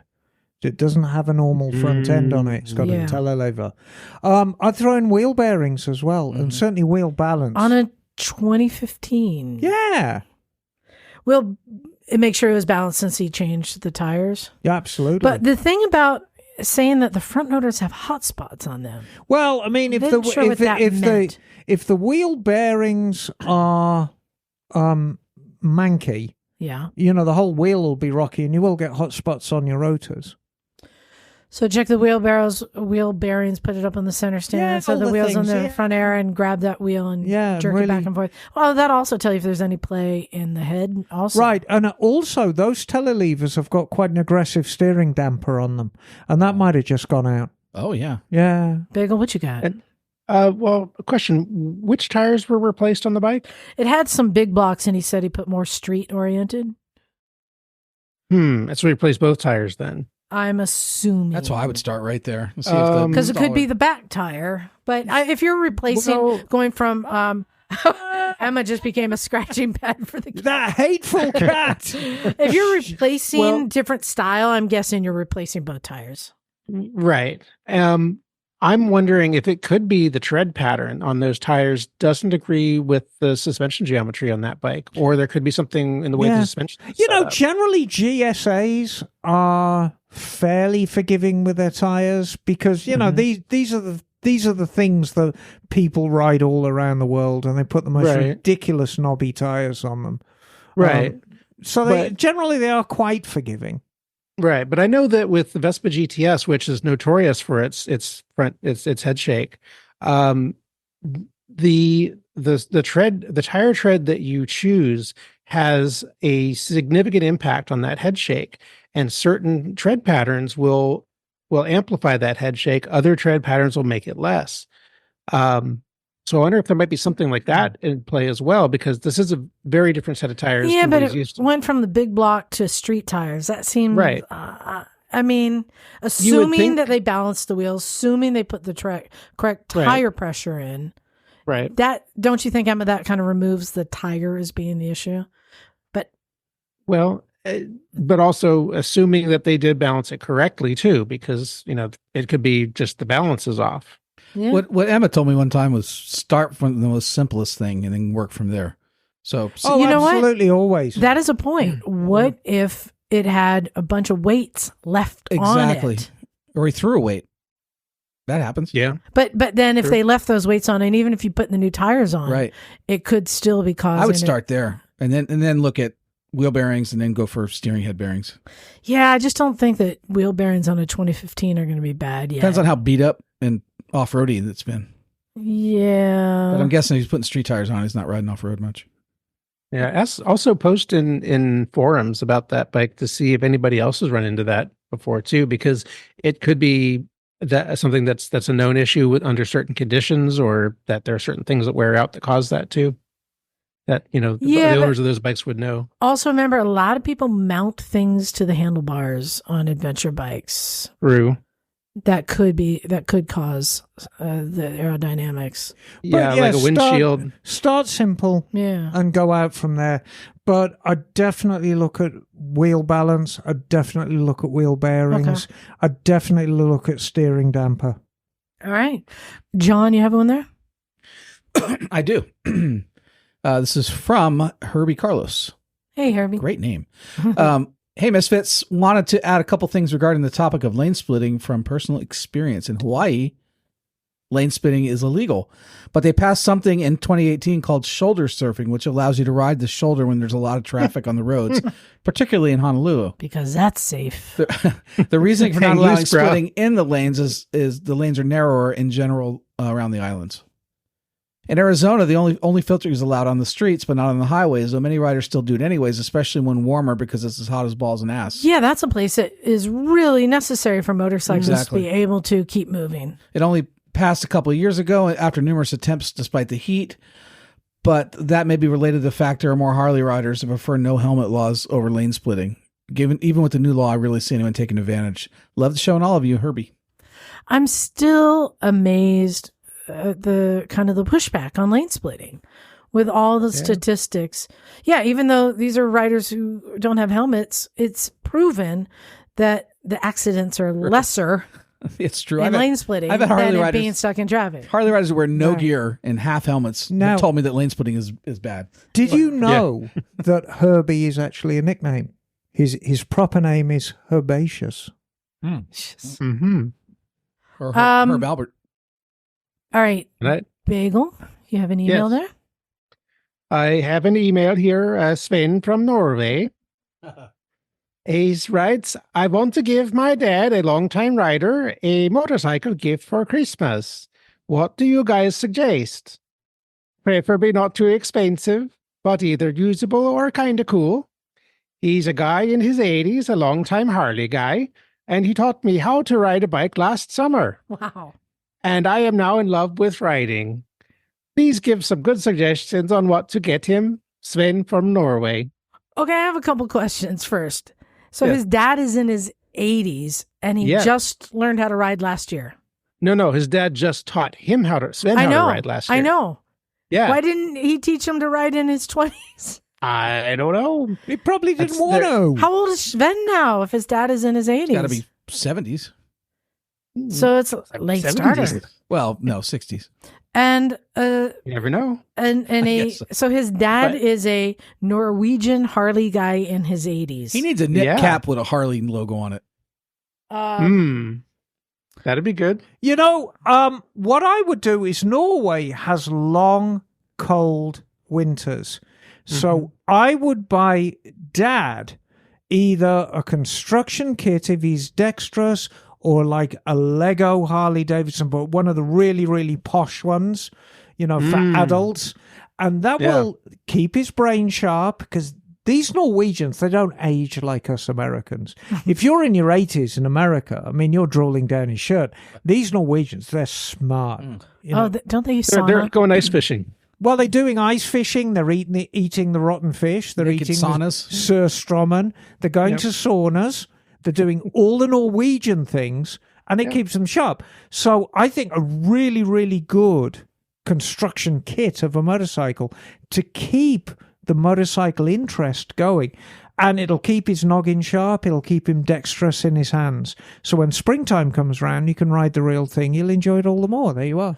Well, the best thing here is his dad's a Harley guy. Yes. So buying a present for a Harley It's guy. very It's easy. Yeah. You want a Harley dog bowl? You can get it. You want Harley shot glasses? You can get it. Do you want a Harley spatula for your grill? He should get grill him a set? Harley. You can get it. A Harley studded collar. Okay, you've gone. Oh, too far. S&M, darling. Yes. I say. I Something wonder. M&S. Did somebody make say Harley- rubber and PVC, darling? I Do they mean, make it? Do they make studded scarves to get through those Norwegian winters? I'm sure somebody makes something with a Harley logo on, whatever we could think of. No, let's be kind. So, no, seriously. I mean, at least here, I don't know in Norway if they get all of the things. no, I think they do. And I mean, these days you can get anything online. AliExpress. You just go to any country in the world, you get anything. But I think, look, I've got it. I think I'm got on it. the right track. Something to keep the cold, Yep. dark winters at bay. I've got it. This is something I think is cool. And going back to winter and staying warm. You know what is really cool? If it's a fucking Jeep, you can stick it up your ass. You know what's really cool? No, the vintage style Harley sweaters. Yeah. Oh yeah. You know, where it might be like cream colored with the sewn on letters and then Ooh, maybe that- like black sleeves. Like the vintage, the retro style Harley sweaters. Yeah. They're really cool looking. I'm going to look one Well- up right now. Depending on where you go, those can run a lot of money. But Yeah, I think that would be a really cool gift. Yeah. Assuming you can get it, but retro Harley sweater. Boom, there you go. Emma, when you're done playing on your phone, can you read your email? She's Yes. Thank No, you. hang on. What? No, I'm just saying. Yeah, here we are. You found Harley Davidson men's striped shirt. This is great. It's black. It's got Harley Davidson in white on the front. It's got black and white sleeves. $190. Oh, chump change. like, see that Harley Davidson sweater with the striped sleeves, It's the old racist one. or Racist one. yeah, this one with the collar. Apparently, you can Yeah. you can He- get one he- if you want to upset the locals. You can get a sweater. that? Yeah, there you are. You Yeah. see, Christmas sweater, Sons of Santa, North Pole. And There there's you go. like a skeleton wearing a Christmas hat. It's appalling. Anyway, here we go. Yeah, the striped sleeves. Oh yeah, I love it. All right, what you got, Emma? I have an email here from Curtis. Hello, Misfits. Curtis here from Denver, Colorado. Hello, Curtis. Long-time listener and first-time writer. I first started listening at podcast 319, in which Liza learned about chain maintenance and you guys discussed the proper terminology for a group of Royal Enfields. Not sure this email is worthy of a read on the podcast.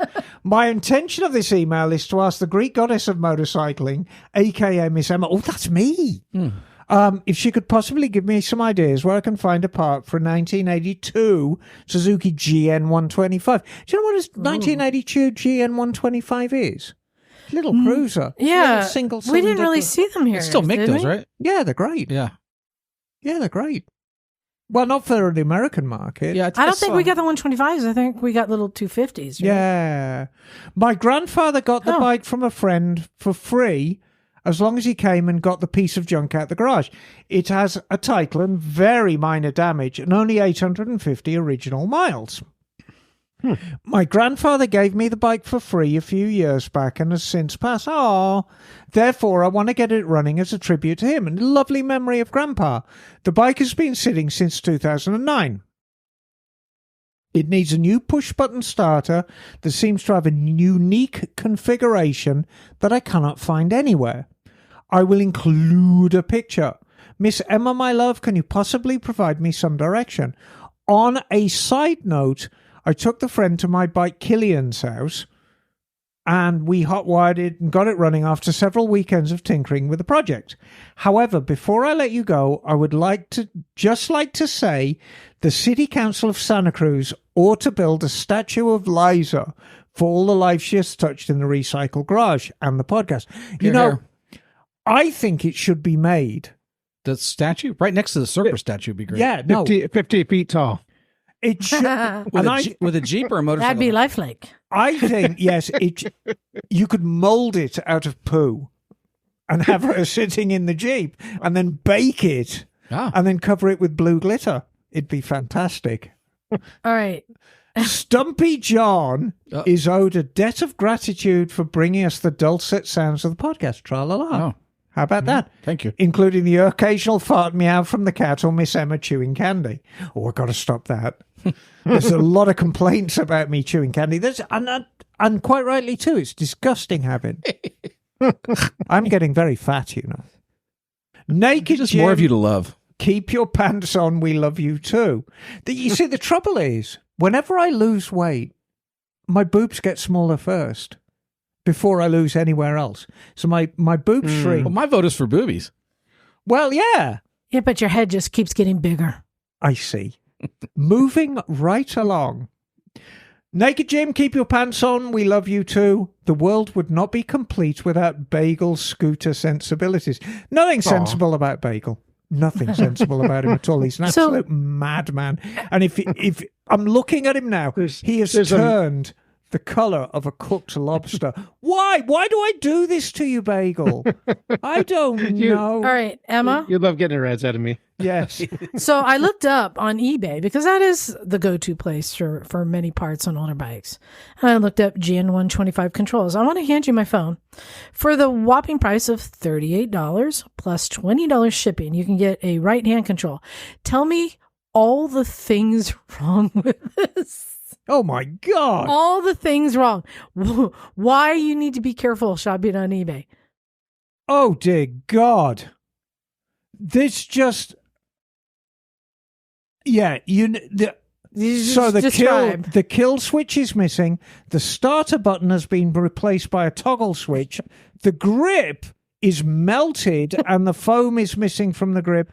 The wiring shot, the lever's missing. Oh, the wiring is kind of just hanging out. It's just awful. Wow. It is just awful. So that may be indicative of how it's not available. Emma, this is Allie. Would any of those work? Oh, I think all of those would work.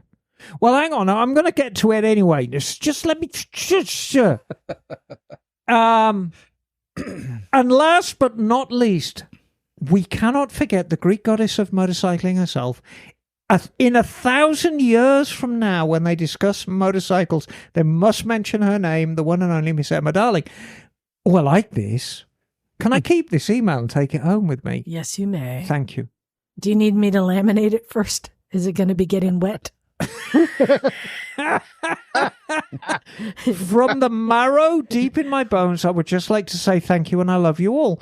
Please keep up the good work until the wheels fall off. See you down the road. Cheers. Curtis. Very nice. The unit I'm looking for is a push-button starter kill switch, no hazard, but does house the mirror and the front brake. All help is greatly appreciated. I looked everywhere online, couldn't find it. Okay, let's start at the very beginning, Curtis. Can I make a suggestion? No, not yet. Because your suggestion will involve AliExpress. No, it won't. Yes, it will. It won't. Go on, then. My suggestion is, on many bikes, by swapping from other bikes like Honda or whatever, you may reduce the value. That's not really a problem with this bike. No, I mean, but it opens up your field. So let's start with a part number. Curtis, your part number is what? 57300-05300. How do you know this? I know everything, sweetie. You're not looking at your phone or computer right now. No. You just rattled that off. So that's your part number. Now, I did a quick search. We Bike Japan has them. Japanese Parts EU has them. They're not expensive. They're about $60 plus shipping. Now, you could do that.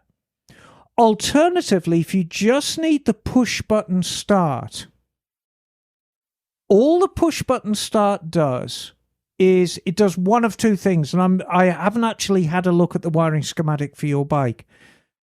In order to start the bike, the starter relay has to have power to it and a ground. Now, occasionally, the power is constant as soon as you turn the ignition switch on. And when you hit the button, the ground is completed and the starter relay goes click, and your bike starts. Suzuki's, I think, work the opposite way. The starter relay has a constant ground, which will be black with a white stripe, and then when you push the starter button, the power is the interrupted one, so you get a shot of power to the starter relay. So, on your Suzuki, anything orange is ignition switch hot. And when I say ignition switch hot, means it's got no power going through it with the ignition switch off. When you turn the ignition switch on, it becomes hot. Now, once you know that, you can open up the clamshell of the switch and you can see what color wire connects to that orange when you push the button. And once you understand that, then you figure, if I can make that wire hot when I push a button or do a toggle switch, I can start it. So you could literally go all the way down to the starter relay. You can keep the black and white wire connected and just have a little hot wire that when you push a button, it goes live. The starter relay will go click and your bike will start. Well, apparently you can put a toggle switch on there. Well, apparently so, which is gruesome. Interestingly enough, that switch is shared with a couple of other bikes. The DR125 and the DR200s shared the same switch. A lot of the bikes in England, the GS125 and the GN125, which sold very well in England, also had the same switch. So don't limit your search, but use that part number I gave you, put in a search for it, and, just see what comes up. You'll get to the bottom of it. That should give them something to reference on eBay also, right? Oh, absolutely. Yeah. Absolutely. Generally, what I always do is I'll go onto eBay and I'll just punch in the part number and see what's there. Now, I did on English eBay, on US eBay, and I got no hits. So let's go on to English eBay and see if I get a hit from it. So let's go to eBay UK and see. There we go. All right, here we are. And see if I get a hit on eBay UK. All right. 57300-05300. Pow. Let's see what comes up. Bunch of fork seals, handguard covers, switchgear. Yes, there you go. Oh! Right-hand brake holder, new from Thailand. There's GP125. Is that it? I think that might be it. Anyway, happy hunting, Curtis. Just remember that searching for these, there is a ton of right-hand switchgear that's coming up. Half the fun is actually searching for this stuff. When you get an old bike, like my current squeeze is my lovely GS850, and part of the fun of building that bike is chasing all over the world for parts for it. Looks fabulous with that gas tank, though. Oh, it's getting there. Yeah. It's getting there. By the way, yes, I typed into AI, what would a Jeep designed motorcycle look like? Your Royal Enfield. Jeez. And it does look Royal Enfieldy, but what people came up with themselves, the biggest comparison is a Rokon. It's a Rokon. Well, it's that delicious all-wheel drive thing. True. Yeah. And then bad suspension. Yeah. There it is. The Jeep motorcycle is Welcome a Rokon. to Motorcycles and Jeeps. Right. Yeah, and good luck with your GN125. It's such a darling little thing. Interestingly enough, Golden State Motorcycle Training has a live GN125 in captivity that they use for training. And they like it because it is so tiny it's the least intimidating bike they have. Yeah. Even less intimidating than a Grom, which is saying something. Really? Wow. It is, I mean, this thing, it is tiny.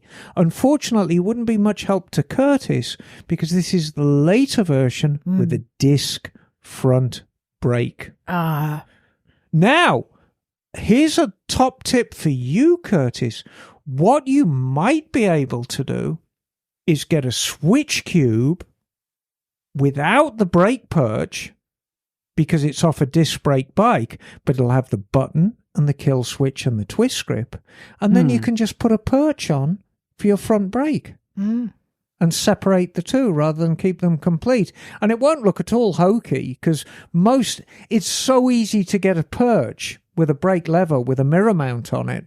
So that's half the battle won. And now all you need to do is find a switch cube with a rocker for the kill switch and a button and the twist grip, which you can get off any later Suzuki. My advice is just go to AliExpress. There you go. But yeah, oftentimes when you're dealing with an older bike, thinking outside the box really, really helps. But I agree, having a one-piece top, bottom, why does it need to start a button, I'm sure... Where's Curtis again? Wait a minute. It's a 125. You get bump started everywhere. Well, no, I'm sure you could. No, hang on. I'm going to have a look at the climate. Oh, you mean does it have a kickstart? He is from Denver, Colorado. Now, look, cold, dark nights. My advice to you, Curtis, is take your switch off, put it on the kitchen table, and dismantle it. Figure out how it works. I like that one. I like that one too. It's fucking Colorado. You could rewire everything in there. Yeah, absolutely you could. Get a solder gun. Yes. Bob's your uncle. Yes, as it were. There you go. And you've got plenty of time to do it because believe me, in Denver, you're not going to be riding until next May. Okay. Tra-la-la. So that brings to an end our muscle bike episode. Do you think which motorcycle do you think Arnold Schwarzenegger rides? He rides a V-Rod or Harley. VMAX? The Terminator rode a Harley. Yeah, that was a Terminator, but Arnold, the body. He rode a Ural. Okay, so none of that goes with muscle. Okay, so I give up. Now I got to search for an image of him on a muscle bike. But it does bring us to the point where I get to say thank you to all of our listeners for sticking with us. Yeah. I mean, 600 episodes. It's boggling my amazing. mind. It's blowing my mind how many people have been around and with us this long. What boggles my mind is that listeners like Curtis have been listening since 300 and whatever, and he hasn't traveled to Santa Cruz and tried to throw a brick through our window yet. That's mind-boggling. I mean, all those hours wasted. So come join us for the 600th episode. We would love you too. We've got some great prizes we're going to be giving out, playing games, having fun, and getting to know the listeners a bit and letting you be a part of the conversation. Right. There you go. Go to motorcyclesandmisfits.com. You'll find links to everything there, including you can buy a t-shirt from me. I still got some t-shirts with the unnamed rider. Yeah, that guy. Not really unknown. Unnamed rider. Yeah, the unnamed rider. But he's the king of cool. He is. You can tell by looking at him. So big thanks to everyone for sticking with us. I think it's time to get out of here. Yeah, I think so. Thanks, everyone. This is Liza. Stumpy John. Emma, darling. Bagel. And we are out of here. Cool.